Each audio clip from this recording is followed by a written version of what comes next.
Ika nga po ni Eds ay nawawala nga po daw sa sarili. Itong si Beyonce kahit na si Kalinga Prab at ang buong team ay napansin nga po ang kinikilos ni Beyonce. Ikaw ba naman, kaharap mo yung iniidolo mo at inaabangan mo palagi yung sa vlogs. Dati, no, tagapanood lamang po siya. Ngayon, isa na po siya sa mga beneficiary which is napakaswerte po niya at dumating si Dr. Love sa buhay po niya. Mapapasana all ka na lamang po talaga, ano. So, maraming salamat po sa mga subscribers ko, ano, sa mga nakatune in na Team Edsy po dyan.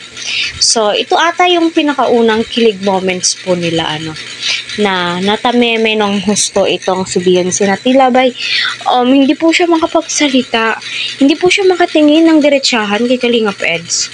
Ano, ikaw ba naman, no? Bago lang kayo nagkakilala. Although, alam naman po natin na always na sumasama si Edu, ano, pupunta sa tahanan po nila. Pero hindi po nila alam na ganito yung mangyayari na ilalabtim po sila. So, kasi request po yan ng mga viewers. 'Di ba? So, panoorin muna natin to. Tapos, ito, ang lagay sa spaghetti. Ito yung combination yan, no? Alam mo na kung paano ito yun. Parang nawawala sa red. Parang nawawala sa red. Problema. Nawawala ka. Kanina nagsasalita ka pa eh.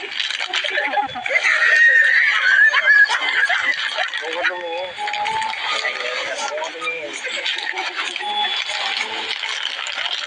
Hindi ako ang bida dito, no? Ilaw. Oo, yan. Paano mo? Yan. Thank you po.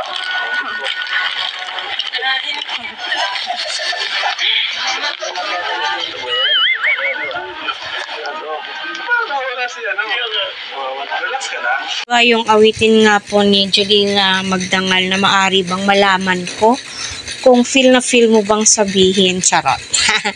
Yun, no? So, hoping and praying, no, na tuloy-tuloy po ang kanilang pagva-vlog at naway mag-viral po ng husto ang Team Edsy. Ano, maraming salamat po sa lahat ng taga-suporta ng Team Edsy and especially, no, si Kalinga Prab at si Kuya Val Santos Matuba.